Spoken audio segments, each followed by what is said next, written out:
किसी से भी हमारी दुश्मनी ना हो। अब ये सब कैसे होगा? तो बोले नंबर 1, निरंतर जो नाम जप करता हुआ मालिक से प्रार्थना करता रहता है। मालिक कौन? अपने इष्ट से, कि हे प्रभु मुझे ऐसी सामर्थ्य दो कि कोई भी विषय मुझे परास्त न कर पावे और पूरे संसार में मेरा किसी से भी द्वेष न हो। अद्वेष्टा सर्वभूतानाम, गीता जी भी कह रही, अद्वेष्टा सर्वभूतानाम, किसी भी भूत प्राणी के प्रति हमारा द्वेष दोष भाव ना हो। पहला, निरंतर नाम जप और प्रभु से प्रार्थना। इसमें लिखा है मालिक से प्रार्थना, अपने स्वामी श्री हरि से, इष्ट से प्रार्थना कि मुझे ऐसी सामर्थ। प्रार्थना में बहुत सामर्थ। अरे बहुत सावधानी की जरूरत है। किसी के प्रति जरा सा भी दोष चिंतन, जो भजन जिनका एक तार चलता है, बड़ी बाधा खड़ी हो जाती है। श्री रूप गोस्वामी जी लीला चिंतन कर रहे हैं, उसमें दिखाई दिया कि प्रियाजू पुष्प चयन कर, ये पुष्प तो लालजू गोदी में उठा लिए, प्रियाजू ऐसे पुष्प का गुच्छा ले रहे, एक हाथ से डाल पकड़े हुए। लालजू ने देखा कि सुरक्षित डाल पकड़े प्रियाजू नजदीक की छोटी कुंज में, तो छोड़ दिया तो प्रियाजू ऐसे, और लालजू आनंदित हो रहे हैं। पूज्य श्री रूप गोस्वामी को भी हंसी आ गई कि लालजू को ऐसा विनोद सूझा। इस समय अत्यंत सुकुमार प्रियाजू डरप रही हैं। फिर लालजू ने अपनी गोद में ले लिया, फिर उनका शमन हुआ। जिस समय वो हंस रहे थे उस समय एक संत जा रहे थे जो लंगड़ा के चलते थे ऐसे ऐसे, और वो ऐसे अर्ध निमीलित नेत्रों में ऐसे हंस रहे थे। उनको दृष्टि गई कि अरे भगवान ने मुझे लंगड़ा बनाया है तो हंस रहे हैं। हम तो समझ रहे थे बहुत बड़े महापुरुष हैं और ये हमारी हंसी कर रहे हैं, ऐसा कैसे हो सकता है? हाँ ना, हमारा प्रारब्ध भोग है ना, हमारा पैर ऐसा है इसलिए हंसी का पात्र में। बड़े अंदर से दुखी हो गए, चले गए, लीला बंद हो गई। अब आप बताओ, उन्होंने सोचा नहीं, देखा नहीं, वो तो प्रिया प्रीतम को देख रहे थे। बड़े विकल हुए जब लीला बंद हो गई, तो फिर पूज्य श्री सनातन गोस्वामी से चर्चा की, क्योंकि दोनों महापुरुष की हमारी लीला बंद हो गई। उनका एक ही उपाय, वैष्णव अपराध बन गया। वो वैष्णव अपराध, किसी वैष्णव को अभद्र बोले या दुख पहुंचाए, ऐसा संभव ही नहीं। महाप्रभु चैतन्य देव की कृपा से ऐसा संभव ही नहीं है। कैसे ऐसे? उनका है तो वैष्णव अपराध। अब ये विचार हुआ कि कैसे जाना जाए कि किससे अपराध बना, कैसे जाना जाए? जब किया ही नहीं प्रकट में तो जाना कैसे जाए? तो बोले कोई वैष्णव दुखी हो गया है तो वैष्णव सेवा की जाए, आसपास के जितने संत सबको निमंत्रण दिया जाए, पता चल जाएगा, सबकी जूठन पाई जाएगी तो शायद पुनः अपराध कोई हुआ हो जाने अनजाने में तो उसका मार्जन हो जाएगा। ऐसा हुआ। आसपास के सब संतों को निमंत्रण दिया गया। वैष्णव जे भी उनके पास निमंत्रण गया तो नाराज होके बोले, पहले तो उपहास करके हंसी उड़ाते हैं, फिर निमंत्रण देते हैं, हमें नहीं जाना। तुरंत सूचना है कि वो नाराज है। अरे तुरंत गए पूज्य श्री रूप गोस्वामी जी और कहा, प्रभु कब हमने आपका उपहास किया? तो उनका आप प्रभु प्रभु आप कर रहे हो। उस दिन हम जा रहे थे और जैसे हमारा भगवान ने पैर ऐसा कर दिया तो झटका मार के चलते हैं, तो आप हंस रहे थे। तो उनका मुझे तो याद ही नहीं कि आप कब निकले और हम कब हंसे। तो उन्होंने समय बताया कि अमुक दिन उस समय। अच्छा अच्छा, तो उनका प्रभु ऐसे बतानी नहीं चाहिए, पर आप नाराज हैं इसलिए बता रहा हूं। प्रभु उस समय में लीला देख रहे थे। प्रियाजू पुष्प चयन करने की तो लालजू गोद में उठा के वो पूरी घटना बताई और कहा, अगर ऐसा भाव में हम हंस रहे तो आप उसी समय निकल रहे होंगे, आपको ऐसा लगा तो प्रभु आपके लिए नहीं था, आप क्षमा कीजिए। वो तो प्रियाला तो चरणों में गिरे जो दूसरे वैष्णव थे और कहा, अरे आप जैसे महापुरुषों के प्रति हमारा दोष भाव बन गया, क्षमा करो। वो राज तत्काल लीला प्रारंभ हो गई, तत्काल। अब आप विचार करो, जब दोष नहीं है वैष्णव दुखी हो गए तो लीला रुक गई। फिर अगर केवल स्वीकृति की हाँ ये गलत है, वो गलत कर रहे हैं तो भी हाँ गलत है, नहीं और भगवान की लीला भगवान जाने। नहीं आप बताओ कि ये गलत है कि सही, नहीं तो हम कोई जज है क्या? जिनके सारे हम चल रहे हैं उनके सारे वो चल रहे हैं, उनसे पूछो जाके, चले जाओ राधा राधा राधा। कभी किसी का फाइनल करने के नहीं, तस्मात् शास्त्रम तो तुम्हारा। ये बहुत सूक्ष्म विषय है, इसलिए वर्णन किया, बहुत सूक्ष्म विषय है। बहुत सावधान। नाम जापक भगवत प्रेम प्राप्ति के लिए इतनी सामर्थ्य जो अभी पीछे चर्चा हुई, उसके लिए निरंतर नाम जपो, प्रभु से प्रार्थना कि किसी भी के प्रति हमारा तनिक भी दोष भाव न बनने पावे। प्रभु से प्रार्थना, वही सबके हृदय में बैठे हैं, वही आपको ऐसे सामर्थ्य देंगे। क्योंकि सृष्टि में आपके प्रति प्रतिकूल व्यवहार होगा, आपका उपहास करेंगे, आप नाना प्रकार के कटु वचन बोलेंगे, आपको सह जाना है, उनके प्रति कटु वचन नहीं करना, दोष भाव नहीं करना, नहीं अपनी भगवत प्राप्ति में बाधा आ जाएगी। ये सूक्ष्म विषय सब कोई नहीं समझ पाएगा, लेकिन उपासक जो भगवत प्राप्ति करना चाहते हैं, अपना भजन बचाना चाहते हैं, वो इस बात को अच्छे से पकड़े। दूसरा, जो दिनचर्या दी गई है उसमें आलस्य ना होना, भगवत प्रेम प्राप्ति या ऊंचाई पर चढ़ने के लिए जो दिनचर्या है, हमको ये नहीं देखना है कि अमुक साधक आता है कि नहीं आता है, अमुक नहीं आता तो हम भी नहीं आते हैं, ऐसा नहीं। अमुक की त्रुटि है, उसका सुधार करना चाहे तो कर सकता है, लेकिन आप सुधरे हुए हो तो आपको अच्छे आचरणों का अनुकरण करना है। आपको ऐसे आचरण नहीं करने हैं जिनसे हमारी दिनचर्या बाधित हो जाए।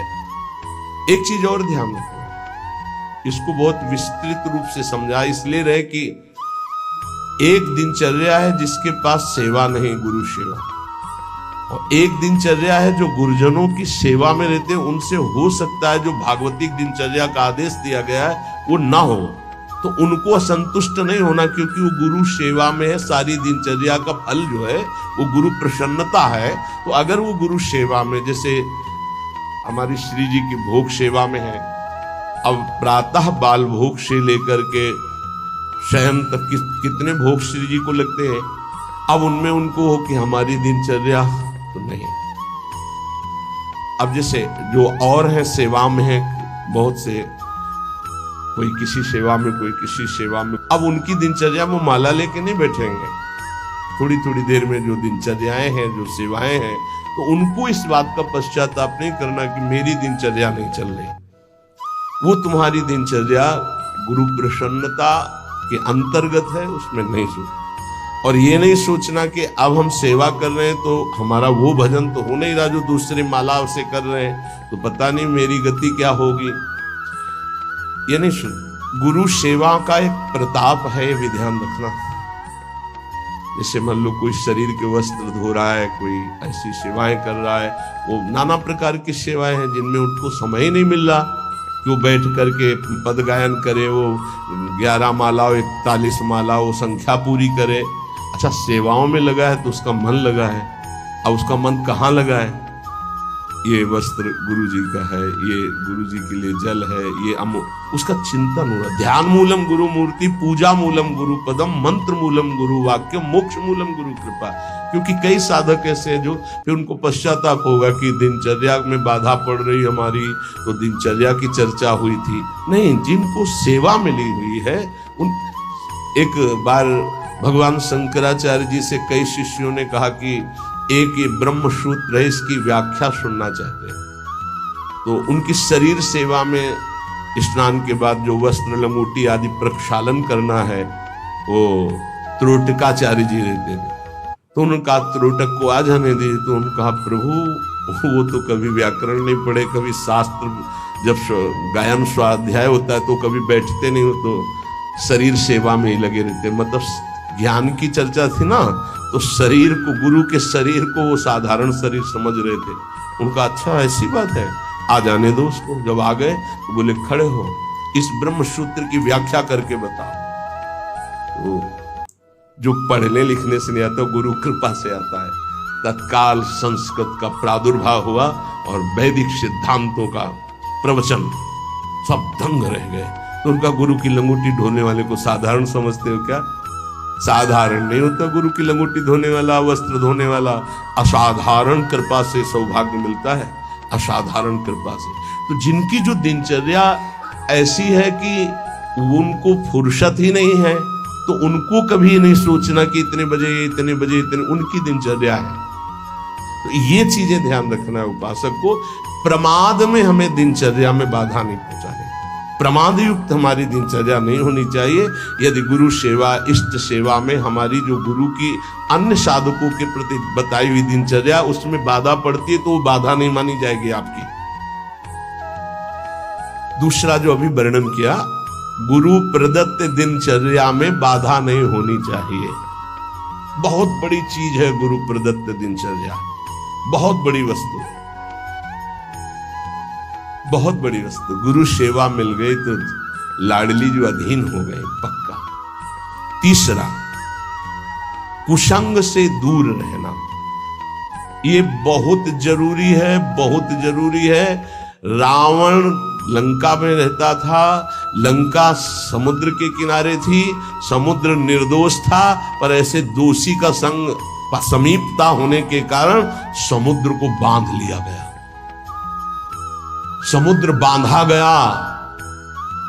जिसकी मर्यादा अपार है उसे मर्यादा पुरुषोत्तम ने बांध दिया। किस लिए बांधा गया था? क्योंकि रावण का पड़ोसी था। रावण का पड़ोसी होने के कारण समुद्र को बांध दिया गया। जो रही मुत्तम प्रकृति का कर सकत कुसंग, चंदन विष व्यापत ने लपटे रहत भुजंग।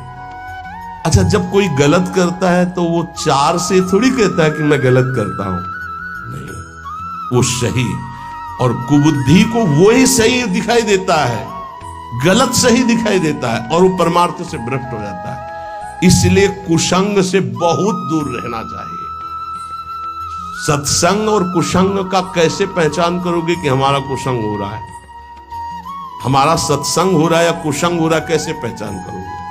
तो संतों ने कहा है, जाके संग कुमति मति उपजय करत भजन में भंग, जिससे देह भाव पुष्ट होने लगे, भगवत भाव नष्ट होने लगे, वैराग्य भाव नष्ट होने लगे, राग पुष्ट होने लगे, भजन छूटने लगे, संसार अच्छा लगने लगे, नाम छूटने लगे और ध्यान अच्छा लगने लगे, गुरु से अश्रद्धा हो जाए, भक्ति से अश्रद्धा हो जाए, ये कुसंग का फल होता है।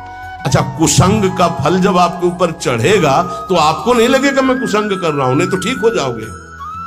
सामने से महापुरुषों को लगेगा कुसंग कर रहा है, और वो जब कहते हैं तो उनको चिड़चिड़ाहट होती, मैं कहां कुसंग कर रहा हूं। नहीं नहीं, क्योंकि कुमति कभी स्वीकार नहीं करती कि मैं कुमति हूं, अगर स्वीकार कर ले तो सुमति आ जाए।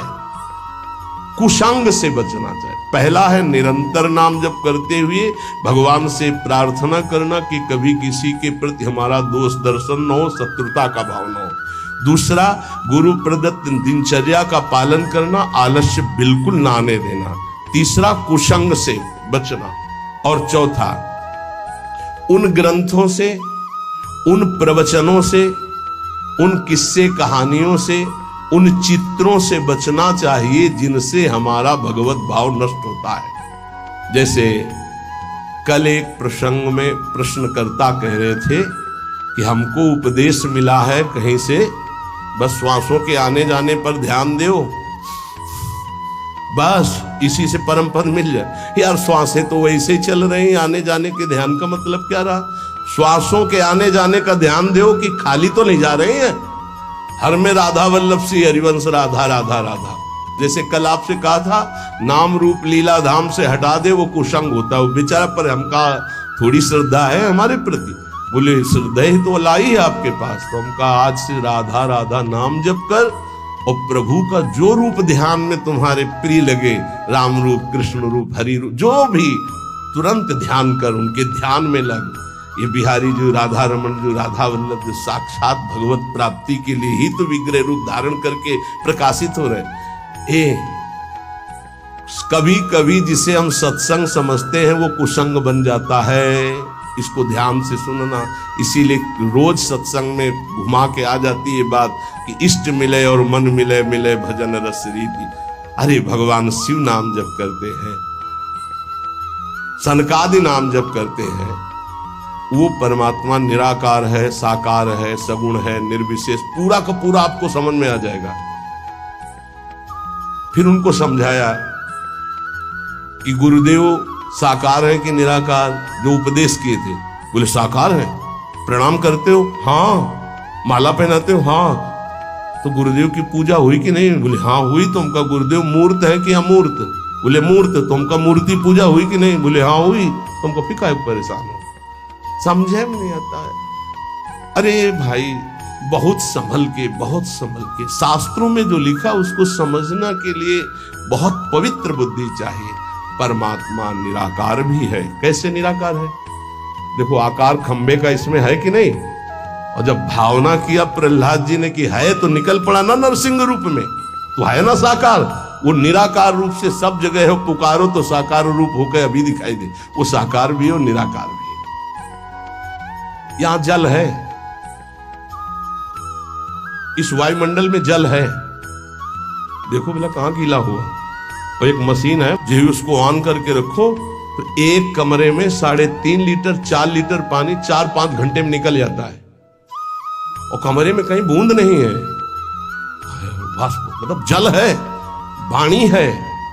वाणी का मतलब आकाश शब्द है, वायु है, अग्नि तत्व है, इन सब कुछ विराजमान है। लेकिन निराकार दिखाई दे रहा है ना? कहां दिखाई दे रहा? सब साकार रूप में आ जाता है। वही साकार है, वही निराकार, कुछ अंतर नहीं। सबके हृदय में आकार, ये देखो बाहर, और अंदर बैठा हुआ है निराकार। और पुकारो तो आकार रूप के लेके आ जाएगा। राम, तो मर्यादा पुरुषोत्तम कमल नयन रूप धर करके वही आ जाए। वही रूप है, वही अरूप है। कोई अंतर नहीं। सब ज्ञान हो जाता है नाम जप से, सब ज्ञान। पर बचो ऐसे उपदेश से जिससे भजन ही न हो पावे। ऐसी ग्रंथ हैं ऐसे, जैसे भगवान श्री कृष्णचंद्र जी ने गीता जो लिखी है, आप भगवान की वाणी को अपने भावना के अनुसार समझ लिए, लेकिन संपूर्णतया तो भगवान ही समझावे तो समझ पाओगे ना। सोई जाने जे देव जनाई।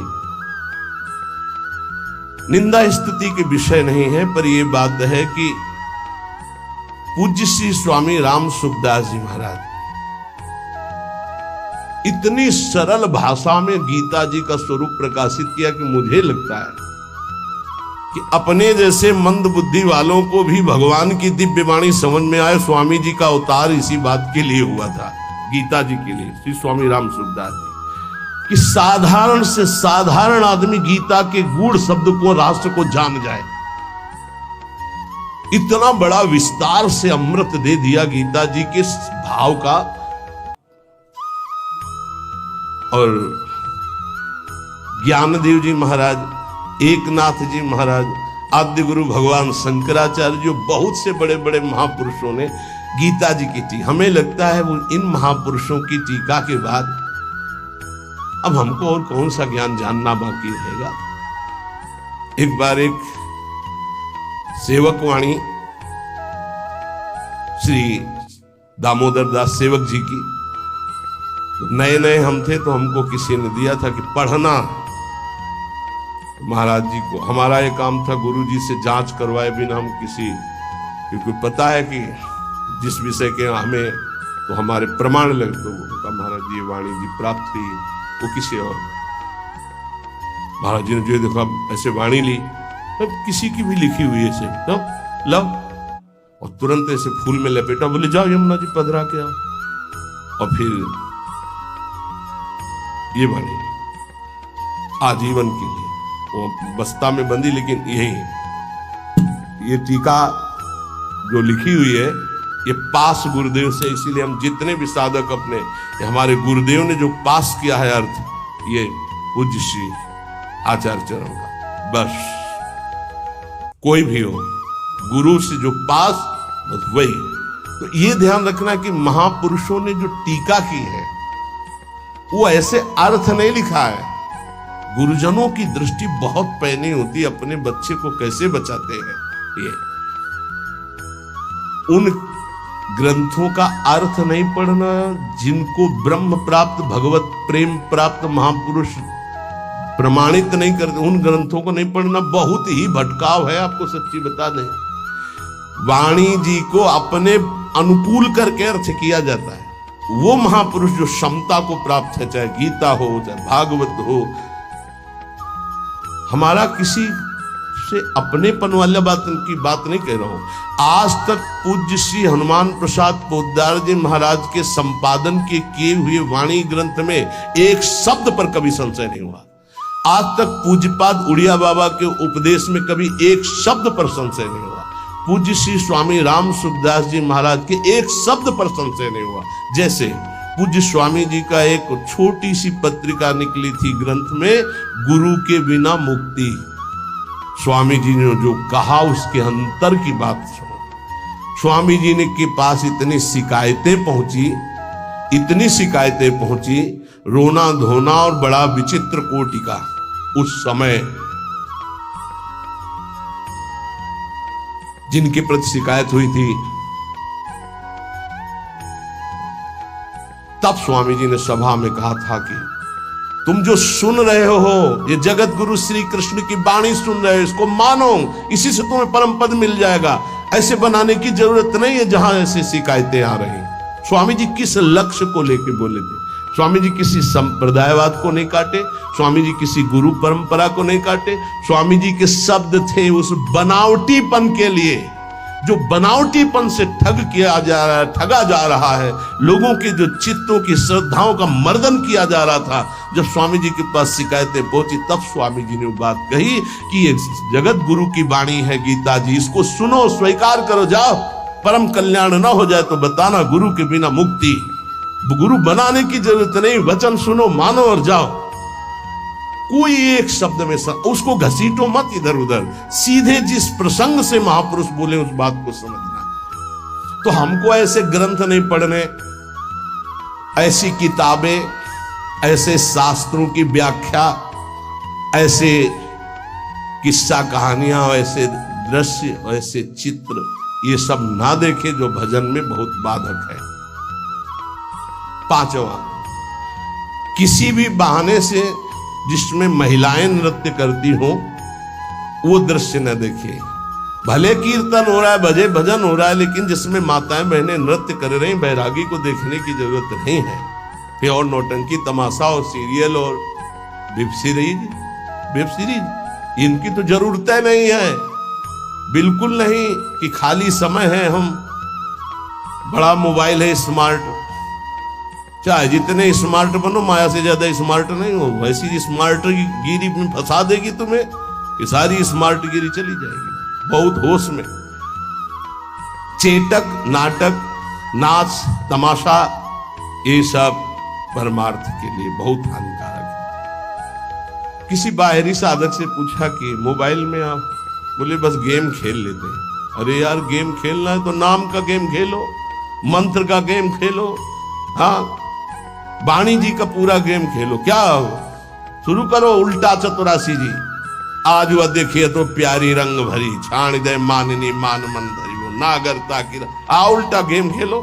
अभी देखो आंसू आने लगेंगे तो ये गेम खेलोगे। अगला सूत्र, प्रेम प्राप्ति के, अपनी निरख परख स्वयं करते हुए गुरुदेव से जांच करा ले।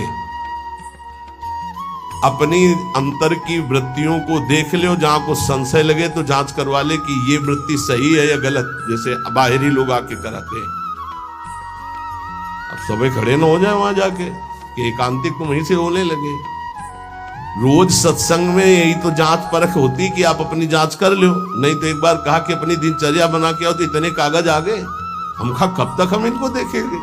दिनचर्या जांच। इंद्रियों का जब विषयों के प्रति आक्रमण होता है, एक वेग होता है, एक आकर्षण होता है, एक ऐसा जिसे तुम रोक नहीं सकते, उस समय तुम्हें जरूर संत संग में हो जाना चाहिए। उस समय बुद्धि काम नहीं करेगी। और जिस समय तुम्हारा केवल बुरा चिंतन बन रहा है, ये उस समय की बात है कि आक्रमण हो चुका है, अब तुम बच नहीं सकते। अब इसको संत संग से मिटाओ तुरंत, तुम अकेले नहीं मिटा पाओगे। और अगला जो है वो कह रहे, जब तुम्हारा चिंतन गलत हो रहा तो नोच के फेंक दो, मिटा दो उस चिंतन को जो गंदा हो रहा है, नहीं तो आगे फिर वही दशा आ जाएगी। एकांत में इंद्रियां और मन साधक के ऊपर शासन करते हैं। उस समय साधक को अपनी इंद्रिय और मन की रखवाली करना है बस। इसलिए एकांत में भजन बहुत जरूरी है। 10वां, जैसे परीक्षार्थी परीक्षा की तैयारी करता है, ऐसे परमार्थी द्वंद्वों की तैयारी कर ले। मान अपमान, निंदा स्तुति, लाभ हानि, सुख दुख, ये आने वाले हैं। तुम्हें समान रहना है, तैयारी करो परीक्षा की। और ये परीक्षा जब होती तब आप समझ नहीं पाते कि आपकी परीक्षा हो रही है, और समझने नहीं दिया जाएगा परीक्षा हो रही। कम से कम परीक्षा में तो बताया जाता है कि कल से पेपर शुरू है, सावधान, तैयारी कर लियो। अपने यहां परीक्षा बताई ही नहीं जाती, बाहर निकले से शुरू हो गई परीक्षा। अब तुम्हारे दिमाग में नहीं कि परीक्षा है, तो तुम उससे लड़ पड़े, फेल हो गए, नंबर कट गए। बिल्कुल हर समय कभी भी कहीं भी परीक्षा हो रही। ये बहुत बड़े महापुरुष हैं, कह रहे हैं कि जैसे परीक्षार्थी को अपनी परीक्षा की तैयारी करनी होती है, ऐसे परमार्थी को अपनी परीक्षा की तैयारी करनी। क्या? स्तुति, निंदा, मान अपमान, लाभ हानि, शत्रुता मित्र, ये द्वंद्व आएंगे। आपको उत्तर देना इनका, तभी आपकी द्वंद्वातीत अवस्था आएगी। तैयार रहो, रोने की जरूरत नहीं। उसने हमको ऐसा कह दिया, उसने ऐसा किया, उसने। तैयार रहो, परीक्षा हो रही। पर उस समय याद नहीं रहता कि परीक्षा हो रही, और जिसको याद रहता है बच के निकल जाता है। बड़े बड़े महापुरुषों को ये परीक्षा देनी पड़ती है, बड़े बड़े महापुरुषों को। ये मत समझो, हाँ ये द्वंद्व आएंगे, आपको इनकी परीक्षा देनी, परमार्थी हो। और 11वां, इतना भजन कर लो कि तुम्हारे हृदय में मौत का डर खत्म हो जाए, मृत्यु का डर खत्म हो जाए। 2 प्रकार का डर होता है, एक विचार डर होता है और एक होता है सहज डर। सहज डर सबको होता है। सहज डर जैसे अपने लोग सत्संग में एकदम कोई चीख दे, एकदम ऐसे हो, इसे सहज डर कहते हैं। ये बड़े बड़े ज्ञानियों को, जीवन मुक्तों को भी होता है, पक्का होता है। जैसे अभी कोई कीक एकदम निकले तो एकदम ऐसे हो जाएंगे, अरे सुरक्षित हो, कोई ऐसा। पर ये सहज डर है। और एक होता है विचार डर। भक्तों में, ज्ञानी महापुरुषों में विचार डर नहीं होता। यही बात जो यहां लिखी है, एक बार स्वामी मग्नानंद सरस्वती जी शैनपुर में बट वृक्ष के नीचे कर रहे थे, तो एक विरक्त महात्मा आए थे, ज्ञानी। तो उनका, स्वामी जी सहज डर कैसे हो सकता है? जब सहज स्वरूप में रहता है ज्ञानी, देह भाव में रहता है, तो सहज डर कैसे हो सकता है? हम आपकी बात नहीं मानते। विचार डर तो होता ही नहीं, लेकिन सहज डर भी नहीं होता। कोई संसारी आदमी वो देह भाव से ऊपर उठे। महात्मा को चौकी लगाओ, वो बड़े सिद्ध पुरुष थे, बड़े, देखो जो भगवत प्राप्त होते बड़े मस्त रहते, बड़े मौजे, उनको किसी की परवाह नहीं होती। एक मस्ती, ऊंची चौकी में बैठा। उनका कह रहे, नहीं महाराज आप नीचे बैठे हैं। बोले, आप इतना सुंदर ज्ञान की बात कहे, आपको चौकी ना मिले, विराजो। बैठ गए। और उनको क्या पता कि सिद्ध महापुरुष लीला हो रही है। तो जो इस शुरू के, तो जो गीध है या जैसे चील है, ये बड़े पक्षी होते हैं। तो एक चील ऐसे बैठा बरगद की सूखी डाल पे, वो खर खर खर ऐसे करती, जो ऐसे आए वैसे हुए, चौकी के नीचे गिरे। चौकी ऐसे हुई, ऐसे गिरे। अरे भाई चौकी संभालो संभालो, बैठो बैठो महाराज। ये कौन सा डर था? बम तो नहीं गिरा ना। अच्छा, डार गिर रही तो कोई बहुत बड़ी तो गिर नहीं हो, आप देहातीत महापुरुष, डर कौन सा था?